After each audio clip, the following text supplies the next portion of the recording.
Hi friends.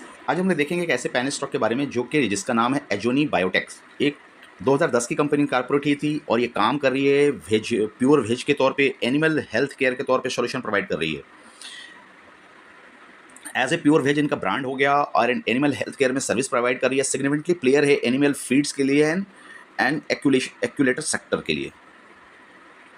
इनके की ratio को देखा जाए तो की रेशियो 92 का मार्केट कैप है। करंट प्राइस ₹5 का चल रहा है। हाई लो देखे तो 5 और ₹9 के आसपास है, यानी लो से थोड़ा ऊपर प्राइस बोल सकते हैं। पी 25 की चलती हुई दिख रही है। प्राइस टू बुक देखे तो ₹5 का प्राइस पे प्राइस टू बुक ₹5 का आ रहा है। डिविडेंड कंपनी देने रही है। आरओसी आरओई 6 और आरओई 5 का निकलता हुआ दिख रहा है। ईपीएस देखें पॉजिटिव में है, ₹0.21 का है। पीजी देखें 0.53 का, तो पीजी में पोटेंशियल है और भी एक्सपेंड करने के हिसाब से। इंडस्ट्री का पी देखें तो 21 का है, तो 21 के पी से थोड़ा सा ऊपर हम बोल सकते हैं, बट पीजी के हिसाब से ये कंट्रोल में है। पीजी को जो कम कर रहा है, इसका ईपीएस ग्रोथ कम करता हुआ दिख रहा है। कंट्रोल में दिखने को मिल रहा है। 57% का है पीजी ग्रोथ 5 ईयर्स का। एंड ईवी देखिए 14.5 का, जो कि 15 के नीचे है। क्वार्टरली रिजल्ट के हिसाब से प्रॉफिट ग्रोथ 66% का एंड सेल्स ग्रोथ 21% का, यानी सेल्स अच्छा खासा 20% का आसपास क्वार्टरली बेसिस पे कर रही है।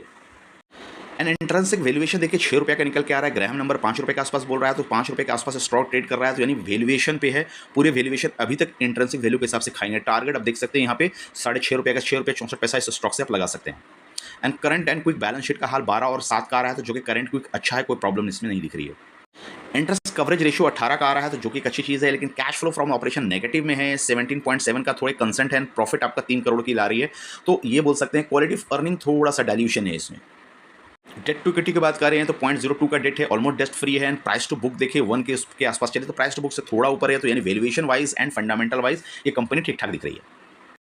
देन 1 ईयर का प्राइस चार्ट के हिसाब से देखेंगे तो ये स्टॉक अभी बॉटम बना करके ऊपर हो गया। 50 डेमा को क्रॉस करके कर सकती है, तो बुलिश पोजीशन हो सकता है। लेकिन एक बार 50 डेमा को रिजेक्शन दिया है, देन 200 डेमा के ऊपर जाएगी तो ये 100 पोजीशन, ये बुलिश पोजीशन दिख सकती है। तो यहाँ पे आपको कंसोलिडेशन जोन पे है, तो यहाँ पे लोग कंसोलिडेट कर करके एक्यूमुलेशन जोन पे है और एक्यूमुलेट कर रहे हैं। देन कंपनी के प्रोस कौन की बात करें, ऑलमोस्ट डेट फ्री है। प्राइस टू बुक के आसपास वन टाइम्स चल रहा है, तो प्राइस टू बुक के आसपास ही है। Given good quarter result, debtor day आपका 70 से 51 हुआ है, तो आपका डेज भी इंप्रूव होते हुए दिखे हैं। लेकिन कौन्स क्या है, इनके लिमिटेशन क्या है? डिविडेंड नहीं दे रही है। प्रमोटर होल्डिंग 26% है। पैनी स्टॉक है, 26% प्रमोटर होगा, ठीक ठाक मैं मानूंगा, बहुत अच्छा तो नहीं है। लेकिन लो रिटर्न ऑन इक्विटी, में 4% 3 सालों के हिसाब से लगा रही है। आर यानी फंड को प्रॉफिट जो आ रहा है उसको अच्छे से मैनेज करने में असफल रही है, इस हिसाब से ये शो हो रहा है। अर्निंग इंक्लूडिंग अदर इनकम देखा जाए तो 2 करोड़ का अदर इनकम दिखा रही है। प्रमोटर होल्डिंग 3 साल से डिक्रीज हुआ है 25%, ये इसका कहना है। पेयर के थ्रू क्विक कंपैरिजन देखें तो पेयर के हिसाब से देखेंगे, अजोनी बायोटेक का प्राइस ₹5 का है, तो उस हिसाब से गोदरेज, अगर लीडर कंपनी देखा जाए तो अवंता सीड्स आप कंपेरिजन कर सकते हैं। इनका देखिए मार्केट कैप के हिसाब से 9,000 का, इनका 92 करोड़ का है, तो मार्केट कैप में ये छोटा है। पी हमारी 25 की आ रही है इनकी पी, और सबके इंडस्ट्री के एवरेज पी से थोड़ा सा ऊपर बोल सकते हैं। एवरेज पी हमारा 21 का आता हुआ दिख रहा है। पीजी 5.3 है, तो एवरेज पीजी से भी थोड़ा ऊपर हमारा एवरेज पीजी 0.51 का आ रहा है।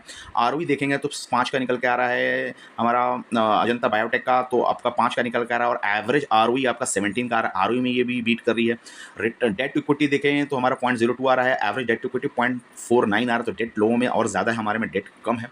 And market cap to price to book value देखेंगे तो 1 के आसपास है, जबकि और प्राइस टू बुक वैल्यू के इंडस्ट्री का 3 का चल रहा है। सेल्स ग्रोथ देखेंगे तो हमारा एवरेज 5 का सेल्स ग्रोथ आ रहा है, इसमें 41% का सेल्स ग्रोथ है। सेल्स कर पा रही है। डिविडेंड कुछ कंपनियां डिविडेंड दे रही है, डिविडेंड यील्ड है हमारे पास में, डिविडेंड यील्ड इस स्टॉक्स में नहीं देखने को मिल रहा है। सेल्स देखिए 125 करोड़ का सेल्स कर रही है।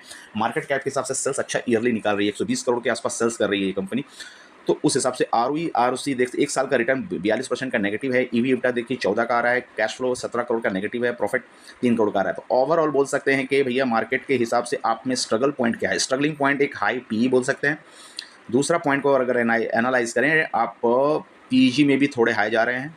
तीसरा पॉइंट है डेट टू इक्विटी कंट्रोल में, प्राइस टू बुक कंट्रोल में है। सेल्स ग्रोथ ठीक ठाक कर रहे हैं। डिविडेंड आप नहीं दे रहे हैं, तो मोटा मोटी ठीक ठाक चेकलिस्ट पास होती हुई दिख रही है। क्विक फाइनेंशियल को देखें तो क्वार्टर टू क्वार्टर में 31 करोड़ का सेल इन्होंने किया है, तो टॉप लाइन ग्रोथ तो आ रहा है भैया।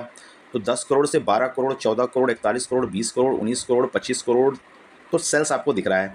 Operating profit margin quarter to quarter में 2.5% का, 2% का, 3% का, 8% का, तो ऑपरेटिंग प्रॉफिट मार्जिन कम है भाई, मुझे क्वार्टर में ऑपरेटिंग प्रॉफिट मार्जिन कम दिख रहा है। नेट प्रॉफिट तो पॉजिटिव बना हुआ है, नेगेटिव मुझे नहीं दिख रहा है साल दर साल, तो नेट प्रॉफिट आप निकाल पा रहे हैं। नेट प्रॉफिट इस तरह के पैन स्टॉक में नहीं है। ईपीएस भी आपके पॉजिटिव आ रहे हैं, तो यहाँ ठीक है क्वार्टरली में। ईयरली की बात करें तो अगर देखा जाए तो कंपनी के हिसाब से 120 करोड़ का ईयरली सेल कर रहे हैं, तो टॉप लाइन ग्रोथ तो हमारा आ रहा है 74 करोड़, 115 करोड़ 14-24 में।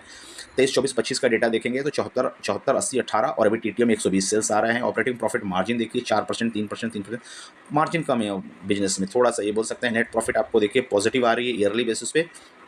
एंड ईपीएस देखिए आपको टीटीएम में भी बढ़ता दिख रहा है, क्वार्टर टू क्वार्टर बढ़ता दिख रहा है, तो 0.20, 0.22, 0.12, 0.06, तो ईपीएस आपका थोड़ा बड़ा है, इसके लिए ये इस पे स्टॉक पे नजर गई हुई है। बैलेंस शीट का हाल देखेंगे तो बैलेंस शीट क्या कहता है, शेयर होल्डर इक्विटी 34-18 का है, अदर लाइबिलिटी 5 करोड़ की है, रिवर्स रिजर्व 54 का है, बोरिंग 2 की है, तो ठीक ठाक है यहाँ पे। अदर भी ज़्यादा नहीं रखा इन्होंने अदर। अच्छा, अब एसेट के वाइज आए तो फिक्स एसेट 11 करोड़ का है, WCWIP में 0 है, इन्वेस्टमेंट 3 करोड़ का है, अदर एसेट में 80 करोड़ है। तो अगर टोटल एसेट 95 करोड़ का और अदर एसेट 80 करोड़ का, तो हम बोल सकते हैं कि एसेट क्वालिटी भैया अच्छा नहीं है। अब डिटेल अगर देखेंगे तो एसेट क्वालिटी में क्या क्या छिपाया है, इन्वेंट्री में 15 करोड़ बोल रहे हैं कि हमने रखा है ला करके, इन्वेंट्री को अब एसेट में दिखा रहे हैं, ट्रेड रिसीवेबल को 12 करोड़ एसेट में दिखा रहे हैं, ज़्यादा है लेकिन। तो उस हिसाब से देख सकते हैं कि 15 करोड़, 12 करोड़, 3 करोड़ का लोन इन एडवांस, तो ओवरऑल 48 करोड़ में अब एसेट को 95 करोड़ के एसेट में करीब करीब 80 करोड़ अदर एसेट दिखा रहे हैं, ये एक कंसेंट आप बोल सकते हैं। नहीं, कैश फ्लो स्टेटमेंट क्या कहता है, नेट हम बॉटम लाइन देखेंगे, नेट कैश फ्लो नेगेटिव है 2025 का भैया, 2024 में पॉजिटिव था 27 करोड़ का, तो 0 है, पॉजिटिव है, बहुत ज़्यादा नेगेटिव कैश फ्लो नहीं आया, 10 करोड़ का नेगेटिव, ऑपरेशन से भी नेगेटिव कमा रहे हैं, तो थोड़ा कैश फ्लो कंसर्न बोल सकते हैं। कैश फ्लो मल्टी बैगर के लिए turn around cash flow positive होना चाहिए और ऑपरेटिंग कैश फ्लो भी पॉजिटिव होना चाहिए। फाइनल पॉइंट पे आते हैं, प्रमोटर के पकड़ के हैं कि नहीं। प्रमोटर देखिए 26% पकड़ करके रखा है। F5 घुसा था 0.18 में, अब ये F5 2025 में नदारत है। पब्लिक होल्डिंग 72%, 73%, यानी public holding 73, public leading company है। प्रमोटर थोड़े से कम पे हैं, लेकिन इस तरह के पैन स्टॉक में प्रमोटर ने छोड़ा भी नहीं है, वो एक कंसर्न के तौर पे दे सकते हैं। नंबर ऑफ शेयर होल्डर 83,000 का है, तो ये 83,900 का है, 83,300 है, तो खुदरे इन्वेस्टर थोड़े से हटे हैं, ये एक प्लस पॉइंट के तौर पे देख सकते हैं। थैंक यू फ्रेंड्स, मिलते हैं अगले वीडियो में, तब तक के लिए बाय करें, चैनल को लाइक करें, सब्सक्राइब करें, शेयर करें और कमेंट्स जरूर करें। आजोनी बायोटेक के बारे में स्टॉक का एजुकेशन पर्पज से वीडियो, कोई हमारा रिकमेंडेशन नहीं है। Final bottom line.